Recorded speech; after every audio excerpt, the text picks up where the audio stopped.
Joining us here in the media center is your funny car #1 qualifier here at Bristol Dragway, Robert Hight, who hung on to the #1 spot with his run of 3.938 at 321 miles an hour. It's Robert's second #1 this season, 79th in his career. Robert, obviously the run from Friday holds up. Saturday, certainly a chaotic day. Going into normal race day mode tomorrow, do you feel like you've got a team on track to win tomorrow? Yeah, I don't think we're that far off. We've got to fix a few problems, the cylinder dropping and things that are going on a little bit, but we're not that far off. I mean, that run there, it dropped a cylinder pretty early and still ran 404. So, we get the thing on 8 cylinders to the finish line. There were 3-second runs out there today for funny car, and it's just doable. We just got to do it. Yeah. So, tomorrow's a new day. We're starting from a good spot, and, we're back with Cornwell and need to get them their first win.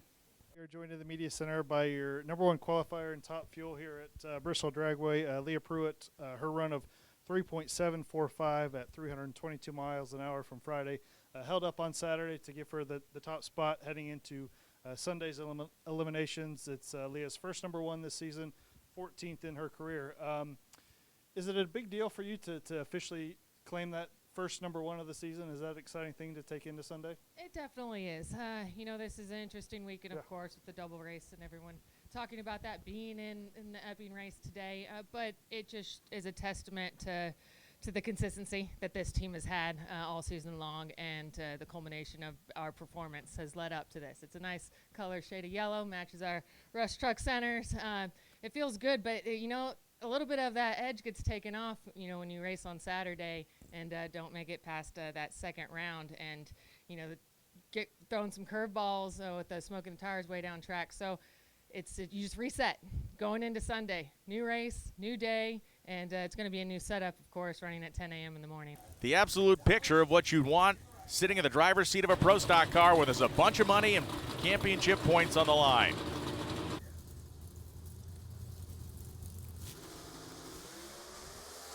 They lead within 2/1000ths of a second. A classic side-by-side battle here. Too close to call it 1,000 feet. It's Stanfield. 6:63.7. A brilliant run in these conditions at 206 miles an hour. Glenn simply didn't have the guts. Went 6:65.8. We're up at the top end with Angel Sempay here to present the Mission 2 Fast medal to Aaron Stanfield, the 2 Fast 2 Tasty winner here. And Aaron, I talked to you prior in the semis, and you talked about this turnaround performance for Elite here this weekend to get this win and to put your name on that. What your competitors know about what's ahead? It's really cool that they're putting on an event like this, a little extra competition, and us racers, we like competition. And it's awesome. I've got a bad hot rod right now, and I just want to make it happen tomorrow. Thank you.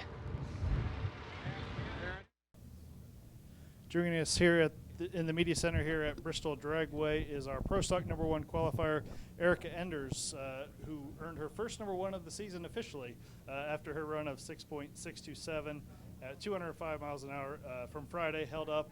It's also Erica's 30th career #1, so a nice, cool milestone there. I know we talked a lot about this yesterday, but to have that officially #1 going into Sunday, are you feeling good heading into eliminations? Yeah, I definitely feel a lot more confident than we have headed into the other Sundays so far this season. So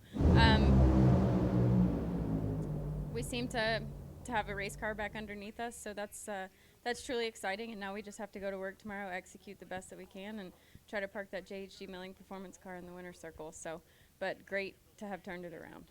Absolutely. Gauge your 2 runs today. What's kind of your thoughts on how things went out there today? You didn't see killer numbers from our car today. The first session, it kind of blew the tires off right before I pulled second gear. And then the last session, as far as race car setup and tire selection goes for race day, we kind of just put that on. We knew we weren't going to blow the scoreboard over, but just to have a really nice, consistent race car back is super meaningful. And my crew chief reiterated that when I got back into the pit, because he's like, I don't want you to be disappointed. We knew we weren't going to go out there and light it up. So we'll see what happens tomorrow. Hopefully it's a long day. I know we're going to battle a little bit of weather, but we're starting early. So just hoping for a long, successful Sunday here in Bristol.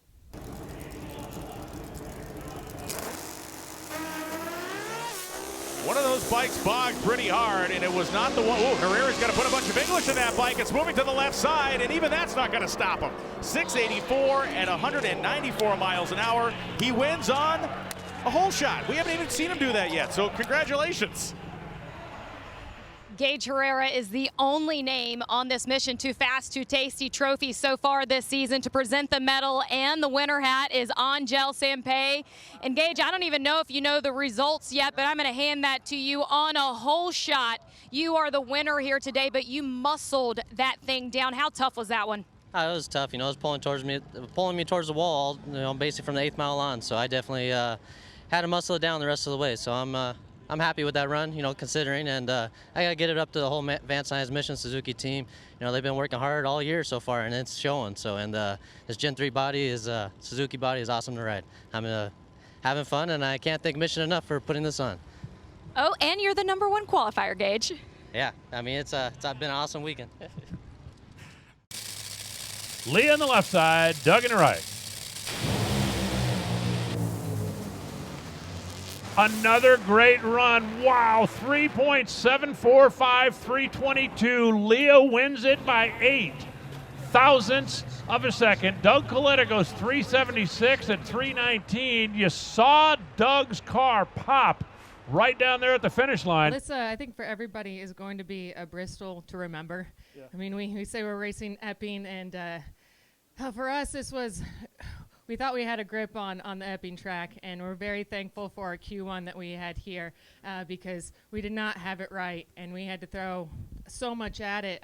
Basically, we smoked the tires in Q1 like within the first quarter of a revolution. We've never smoked that quick. Was able to lift and save a supercharger there, but what that gives you going into first round is really not a lot of confidence, and that's what we talk about all the time. And so you don't have that extra boost, so instead you have to take action, and that's what we did. We went to every orifice of the race car that we thought was causing us this gigantic mechanical problem that has not been consistent with this year. That's from injector to manifold to short block to input shaft, and then making the same tune-up calls as we would as if that Q1 didn't happen while you're running against Doug Coletta and knowing that they're going to bring the heat.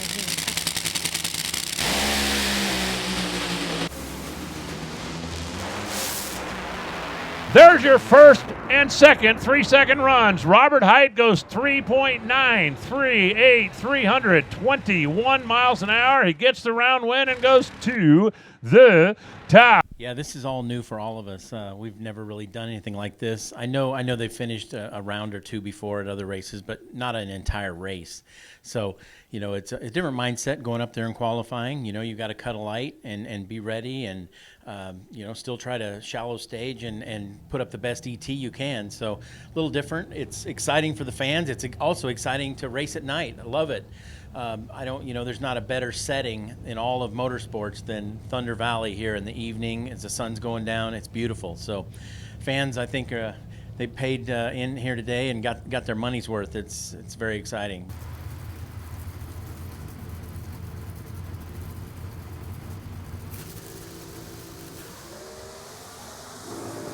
Dallas's car looked like it pushed a little to the left. Erica tearing up the early numbers. 662, 205 miles an hour, and that'll get him high-fiving down in the Johnson's Horsepower Garage camp. Erica Enders goes to the top. And I was apprehensive to say, I think we figured it out, because you don't really know until you know you figured it out. So that was the proof in the pudding. We feel like, again, in Chicago E1, we figured out what our problem was. We made the run. We were low for the session and tested, and it translated here. So super, super exciting. You know, Dallas kind of flickered the ball. We try to stage really shallow, especially on the night session, to get all the real estate that we can. And so it triggered a long tree, and I tagged the chip in the 1-2, and then my transmission tried to deadhead going into high gear, and the G meter just fell. So I know that there was more left in that run. That's the only reason why I'm telling you.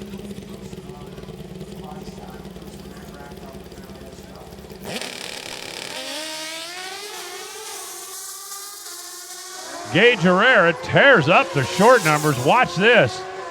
682, 196 miles an hour for Gage Herrera, and he takes that Mission Foods Vance and Hines Suzuki. Stop me if you've heard this before.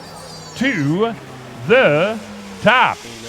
I had a little issue first qualifier. I mean, as I would say, I had a short between the handlebars and the foot pegs, and be able to bounce back from that. You know, it came out good. We were expecting a little bit better, but we're happy with the 82. You know, and it's pretty cool racing here at Bristol. I've never been here before, and being in the valley, you know, it's very cool. So, Andrew's had that bike on. I mean, bike's been perfect all year for me, so it's been running good. Competition Plus is your go-to source for the latest in drag racing news.